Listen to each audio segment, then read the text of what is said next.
Hello guys, स्वागत है आपका रोड टू हेवन के एपिसोड नंबर 05 में। चलिए इस अपने एपिसोड को स्टार्ट करते हैं। तो जैसे कि हमने लास्ट में एंड में देखा था कि हमारा जो हीरो होता है वो यहाँ पे अचानक से कोई रोशनी को निकालता है, कोई रोशनी टाइप का कुछ कर देता है, जिसकी वजह से उसके बगल वाला बंदा यानी आफेंग कहता है कि हे तुम ये क्या कर रहे हो। जबकि यहाँ पे जब वो रोशनी करते हुए दिखाते हैं वहाँ पे बहुत सारे जॉम्बी निकल के आ जाते हैं। जब वहाँ पे जॉम्बी निकल के आते हैं तो जब तक कि जो आफेंग होता है वो कहता है हैरान होते हुए कि ये क्या, हम तो पूरी तरह से यहाँ घिरे हुए हैं। तो बहुत सारे जॉम्बी निकल के आ जाते हैं तो दिखाते हैं वो बुढ़ा वहाँ से कहता है ये पीपल नहीं है, ये एक इंसान नहीं है, ये सभी ज़ॉम्बी के ज़ॉम्बी हैं। फिर दिखाते हैं उन सभी ज़ॉम्बी को जिन्होंने पूरी चारों तरफ से सभी को घेर लिया होता है। यहाँ तक कि मैं भी बहुत ज्यादा हैरान हूँ यार, पता नहीं ये कब आ गए। और अभी इस कहानी में आपको ट्विस्ट देखने को मिलेगा कुछ एपिसोड आने के बाद। फिर दिखाते हैं वो जो ज़ॉम्बी वगैरह रहते हैं वो यहाँ पे बहुत ज्यादा तादाद में होते हैं। वो सभी लोग रेडी होते हैं क्योंकि अब उन लोगों ने सभी ज़ॉम्बीज को देख लिया होता है। फिर यहाँ पे जो वो रहती है यानी वही लड़की जिसका नाम जाहू रहता है, वो दिखाते हैं हमारे हीरो से कहती है कि जियांगली मैं चाहती हूँ कि तुम यहाँ पे लाइट अप ऐसी करके रखो और साथ यहाँ पे घोड़ों का भी ध्यान रखो। अगर घोड़े यहाँ पे मर जाते हैं तो बहुत ज्यादा दिक्कत हो जाएगी। वो आफेंग से कहती है कि आफेंग तुम भी यहाँ पे थोड़ा संभाल के रहना। आफेंग मुस्कुरा रहा होता है जैसे कि अभी यहाँ पे उसे इंटरेस्ट आ रहा हो सभी ज़ॉम्बीज को मारने के लिए। आफेंग साथ ही कहता है कि जाओ यानी अपनी जाओ से कह रहा होता है, तो उसी लड़की से कह रहा होता है अच्छा ठीक है मैं समझ गया। उसके बाद जो आफेंग होता है रेडी होता है और कहता है कि ठीक है मैं यहाँ पे किसी पे भी मर्जी नहीं दिखाने वाला, किसी को भी यहाँ पे जिंदा नहीं छोड़ूंगा, सबको मार डालूंगा। जबकि वो सारे ज़ॉम्बीज आगे बढ़ते हैं हमारे आफेंग के ऊपर हमला करने के लिए। तो हमें पता चलता है कि ये जो ज़ॉम्बी है ये नॉर्मल ज़ॉम्बीज से बिल्कुल अलग है क्योंकि इनकी जो स्पीड है वो बहुत ज्यादा है और ये बहुत ज्यादा तेजी के साथ हमला करते हैं और इनके दांत और नाखून भी बहुत ज्यादा नुकीले हैं। जाहू कहती है कि ये वाकई में बहुत ज्यादा मुश्किल होने वाला है इन सभी को हराना। जबकि बुड्ढा वाला कह रहा होता है कि देखो मैं कभी कुछ नहीं कह सकता इनके बारे में, डिटेल में तुम्हें नहीं बता सकता क्योंकि मेरे को भी ठीक से इनको समझना होगा और देखना होगा क्या क्या इनके पास कौन सी एबिलिटीज है। और वो जो लड़की जाहू जो होती है वो कहती है आफेंग से आफेंग चलो यहाँ पे मेरे लिए एक को छोड़ दो। जबकि वो बंदा कहता है कि अच्छा ठीक है देखो यहाँ पे ये आ रहा है। जबकि दिखाते हैं वो जो एक होता है हमारा आफेंग उसको छोड़ देता है। वो जो एक वो होता है ज़ॉम्बी वो आगे बढ़ता है जाहू के ऊपर हमला करने के लिए। जबकि जाहू भी उस ज़ॉम्बी को टेस्ट करने के लिए अपनी स्वॉर्ड को वहां बाहर निकालती है, स्विंग करती है। इतना ज्यादा स्मूथ के साथ वो स्विंग करती है कि वहाँ पे उसकी एयर प्रेशर से यहाँ पे एक क्रेन बन जाता है। और उसकी जो एबिलिटीज रहती है वो फ्रीजर टाइप की होती है यानी वो किसी को भी फ्रीज कर सकती है। और यहाँ पे दिखाते हैं वो जब स्विंग करती है क्रेन बन जाता है, उसका नाम होता है फ्रोस्ट क्वीन। वो यहाँ पे फ्रीज कहती है। इसके बाद दिखाते हैं वो जो ज़ॉम्बी होता है पूरी तरह से फ्रीज हो जाता है, पूरी तरह से जम गया होता है। जबकि हमारा जो जियांगली होता है वो भी हैरान होता है और वो लड़की कहती है कि अंकल जाओ मैं चाहती हूँ कि ये लो मैंने आपके लिए तैयार कर दिया, अब इसके ऊपर ठीक से देख सकते हो कि ये किस तरह के ज़ॉम्बीज हैं। जो वो बढ़ता रहता है वो यहाँ पे पास आने लगता है और कहता है कि वेल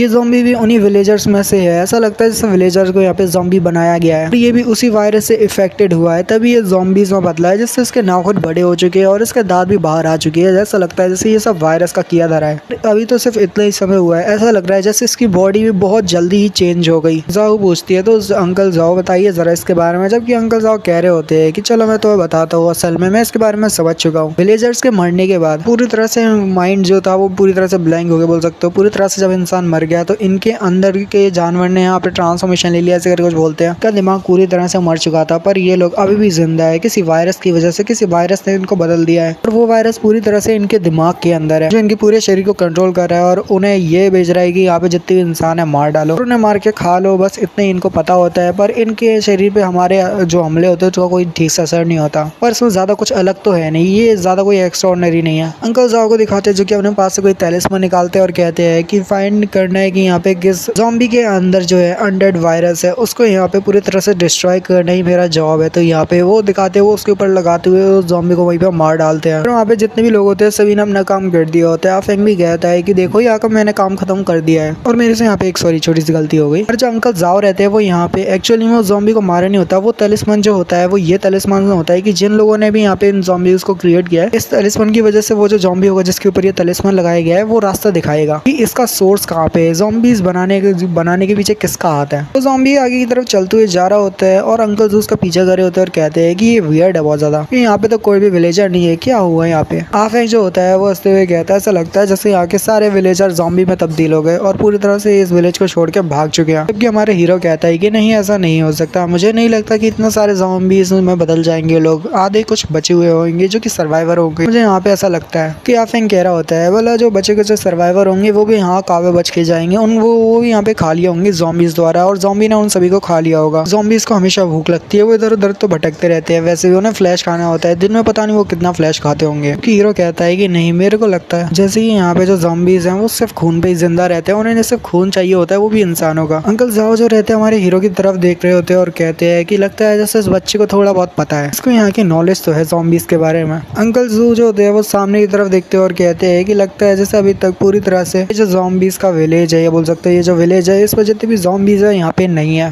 पीपल भी कोई नहीं, यहाँ पे इंसान कोई नहीं आया, हमें अभी तक कोई नहीं दिखा। लगता नहीं जैसे यहाँ पे इतने दिनों तक कोई जिंदा रह पाएगा, क्योंकि बहुत सारे दिन हो चुके हैं और लगता नहीं कि इतने ज्यादा टाइम तक कोई यहाँ पे अगर सर्वाइव करने की कोशिश भी कर रहा है इस विलेज के अंदर, तो वो लगता नहीं कि ज्यादा दिनों तक जिंदा भी रह पाएगा। जबकि दिखाते हैं जो यहाँ पे अंकल जाओ का ज़ॉम्बी होता है, जिस पुस्तकालय में सामान लगाया होता है, वो वहाँ पे आता है, एक जगह पे आके रुक जाता है, दिखाते हैं वहाँ पे बहुत बड़ा सा ट्री होता है और ये बहुत ज्यादा अजीब होता है। वो ज़ॉम्बी वहाँ पे जाके दिखाते हैं एक लड़की होती है, उसके बाद बहुत सारी ज़ॉम्बी उसके सामने घुटने टेके हुए होते हैं और सर झुका के नीचे जमीन पे बैठे हुए होते हैं। अंकल जाओ बहुत ज्यादा हैरान होते हैं और कहते हैं ये क्या है, बहुत ज्यादा मतलब अभी आप आगे देखना, आगे मजा आएगा तो आगे के एपिसोड में। जबकि हमारा हीरो बहुत ज्यादा हैरान होता है, वो जो लड़की रहती है उसके बड़े से बाल रहते हैं तो इसका मतलब है वो लड़की है। इसके बाद दिखाते हैं उसकी जो रेड आंखें होती है पीछे की तरफ देखती है, फिर उसके जो ज़ॉम्बी वगैरह रहते हैं वो भी पीछे की तरफ देखते हैं, यानी कि ये जो लड़की है ये यहाँ पे सारे ज़ॉम्बीज को कंट्रोल कर रही है। आफेंग कह रहा होता है डैम इट, अब लगता है कि हमें इन सभी का सामना करना पड़ेगा, इन सभी ने हमको देख लिया है। जबकि वो लड़की कहती है अपने हाथ को ऊपर करते हुए चलो आगे बढ़ो। फिर दिखाते हैं वो सभी ज़ॉम्बीज जो होते हैं पागलों की तरह आगे बढ़ते हैं और उनकी स्पीड वाकई में बहुत ज्यादा होती है। जबकि यहाँ पे आफेंग बोल रहा होता है घबराते हुए कि अब हम क्या करें, इनकी तादाद तो बहुत ज्यादा है। जबकि जो जाहू होती है वो कहती है कि नहीं पैनिक मत करो, यहाँ पे पैनिक करने का कोई भी दिक्कत नहीं है, हमें पहले तो शांत होना होगा और ठीक से इन सभी ज़ॉम्बीज का सामना करना होगा। उसके बाद दिखाते हैं उसके ऊपर तैलिस्मान लगा होता है, वो यहाँ पे वो जो बाकी के ज़ॉम्बी जो कि सभी की तरफ भागते हुए आ रहे होते हैं उनमें से कोई ज़ॉम्बी जो होता है उसका तैलिस्मान भी फाड़ देता है, जिससे वो ज़ॉम्बीज भी जो होता है नॉर्मल हो जाता है। और बहुत सारे ज़ॉम्बीज तो नहीं पर एक ज़ॉम्बीज जो होता है उसमें से आफेंग की तरफ हमला करता है, आफेंग भी उसके ऊपर डैमेज करता है पर उस डैमेज का कोई फायदा नहीं होता। आफेंग को लगता है उसने हरा दिया पर नहीं, कोई फायदा नहीं होता। पर यहाँ पे पीछे से जो होती है जाहू आती है और ज़ॉम्बी को पूरी तरह से मार डालती है, एक ही स्लैश के साथ वो उसे फ्रीज करते हुए मार डालती है। आफेंग कहता है सिस्टर जाओ तुम्हारा शुक्रिया। सिस्टर जाओ कहती है कि तुम अपना ख्याल रखो, मैं ज्यादा देर तक तुम्हें प्रोटेक्ट भी नहीं कर पाऊंगी, अगर मैं तुम्हें प्रोटेक्ट करने की कोशिश करती तो मैं मारी जाऊंगी। आफेंग को गुस्सा आती है और वो कहता है अरे यार ये क्या बकवास की स्वॉर्ड है, यहाँ पे ये मेरे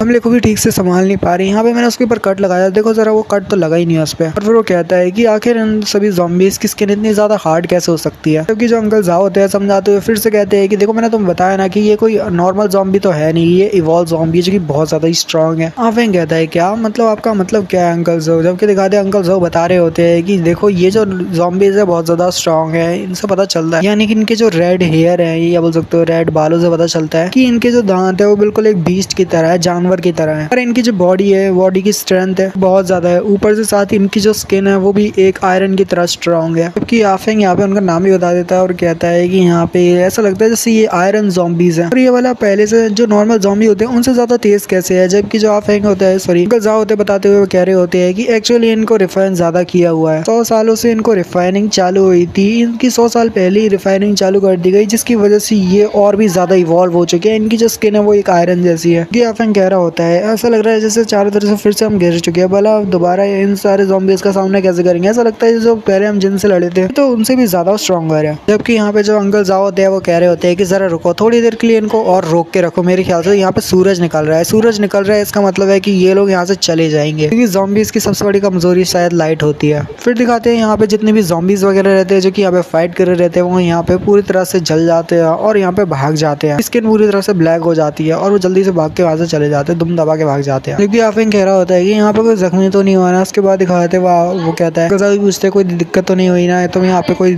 मतलब चोट वगैरह तो नहीं लगी। जबकि वो कहता है कि नहीं। यहाँ पे वो सभी लोग जो होते हैं आफेंग पूछता है कि एक सेकंड वो जियांग ली वो लड़का कहाँ गया, वो यंग बच्चा। हमारे जियांग ली को दिखाते हैं जो कि अलग ही बहुत सारे डीमंस के साथ फाइट कर रहा होता है और सभी को जो होता है एक तरह से डिसमस करते हुए सभी को नॉर्मल बना रहा होता है। सभी गाँव वालों को अंदर से ज़ॉम्बीज को निकाल दिया होता है, सारे लोगों को वहाँ पे उसने नॉर्मल कर दिया होता है। इसी के साथ ही वाला एपिसोड यहीं पे खत्म हो जाता है। मिलते हैं अगली वीडियो में, गुड बाय।